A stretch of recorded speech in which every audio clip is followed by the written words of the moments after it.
This is how Lucius Malfoy would sum up Inception. This movie tells you the difference between your dreams and reality.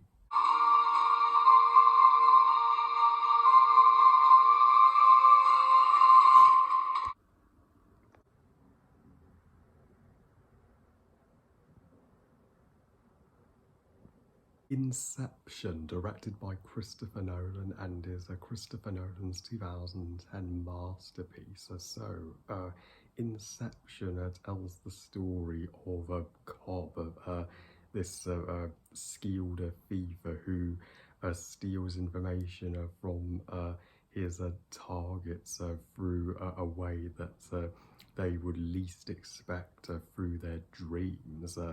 And say so gives him a offer he can't refuse by offering to entirely wipe his criminal record permanently if he can perform an inception on his competitor's son. And meanwhile, Cobb is having personal struggles with his wife Mal, and longs to be reunited with his children.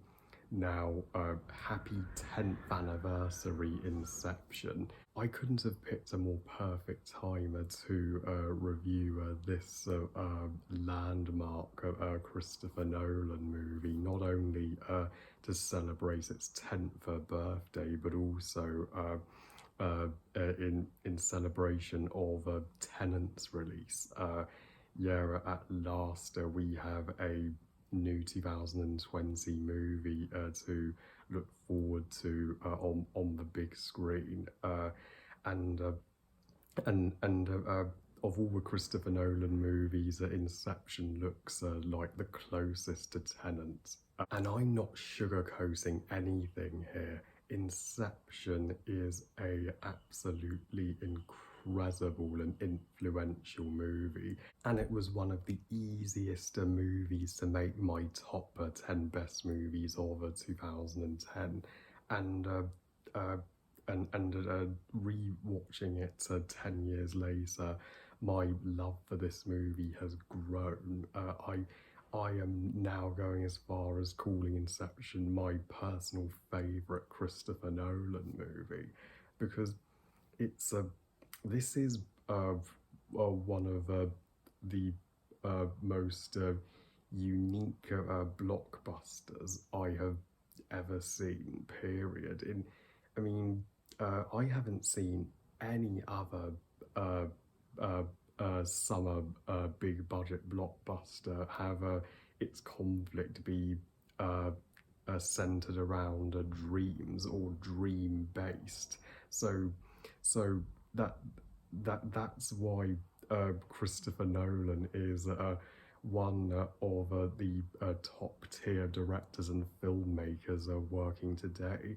He has ideas that few other directors would ever come up with. But Inception is that kind of movie that makes you treasure your dreams. Dreaming is my absolute favourite part of going to sleep. When we dream, we enter a world that's entirely our own.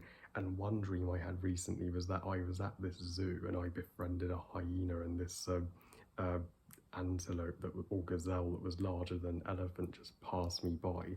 I know it's out of the ordinary, but that's the extraordinary thing about dreams. They can be whatever you imagine them to be. And I haven't seen a blockbuster where dreams have played a prominent role in the narrative since Avatar, though dreams in that movie were less focused on.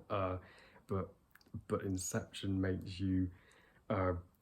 it really plays with its audience. It tests them. It makes them think, is this a scene a dream or reality? And you can make up your mind of what it is. Yeah, that and visually, Inception maybe Christopher Nolan's second best looking movie. I still think Interstellar is his most technically ambitious film, but Inception has some of the most jaw-dropping practical effects of the 2010s, especially the Sissy turning upside down and closing in, and but my personal favourite visual effect in this entire movie is the revolving wall. Most other directors would have just CGI'd that scene, but not Nolan. And Nolan knows only to use CGI when he has no choice, when it's necessary. But he keeps his movies as real as possible, and gives you the most electrifying experience in IMAX.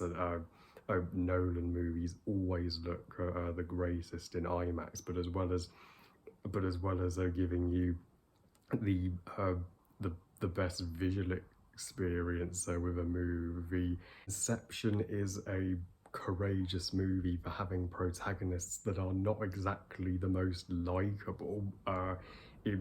In fact, Nolan doesn't write the two primary leads of Leonardo DiCaprio's Cobb and Marion Collis's Mal. He doesn't make you sympathise with either of them. He wants to make you see that they have both wronged one another in their relationship. Though I do kind of side with Mal personally. I mean, come on, Cobb is barging into people's dreams without but similar to how SpongeBob was in the episode Sleepy Time.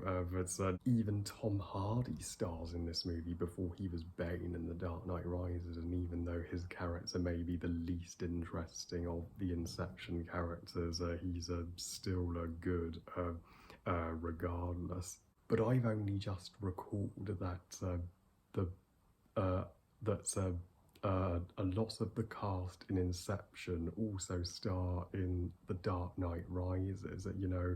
This was Marion Cotillard's first role in a Nolan movie before she would play Miranda Tate / Talia al Ghul, and even Joseph Gordon-Levitt. This was his first time in a Nolan movie before he would play John Blake. You can see that Nolan shot both Inception and Dark Knight Rises at the exact same time, and made a use of the cast in both movies. And Ellen Page's Adelaide, she's this student graduate who designs dream landscapes for the team that Cobb works for. She may be my number one favourite character. She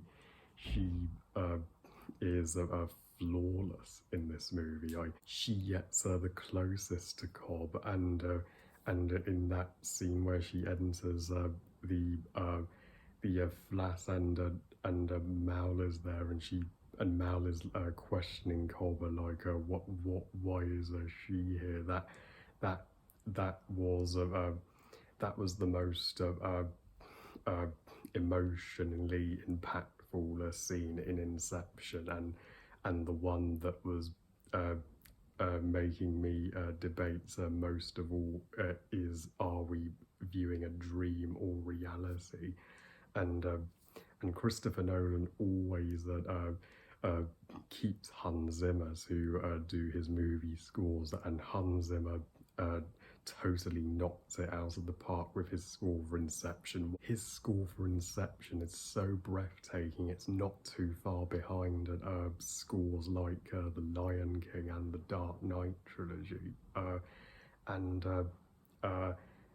The ending is my favourite parts of the movie, the very final scene, when Cobb at last reunites with his children, and as the screen is fading to the end credits, you can make up your mind whether that ending was Cobb's dream or the reality, and I always pick reality, being a sucker for happy endings in movies. And sure, Inception is 2 hours and 40 minutes in runtime, but it's a far better paced than Interstellar, but that's not a detriment to Interstellar. And as hard as I try to see any negatives with Inception, this movie honestly cannot be faulted. It is Christopher Nolan's true triumph in my eyes. So I hope I've conveyed in this review how much I strongly love this masterpiece. I give Inception 5 stars out of 5, best movie ever. So yeah, will Tenet turn out to be a sequel or sibling to Inception, or will it be entirely unrelated? I sure can't wait to find out. Well, I love you guys. Thank you for watching. I hope you guys enjoyed this review. And what are your thoughts on Inception, and what's your favourite and least favourite Christopher Nolan movie? Please comment and let me know. Please like this video and subscribe. Please follow me on Twitter and on Instagram. And I'll see you next time. And remember, movies are us. Bye, guys.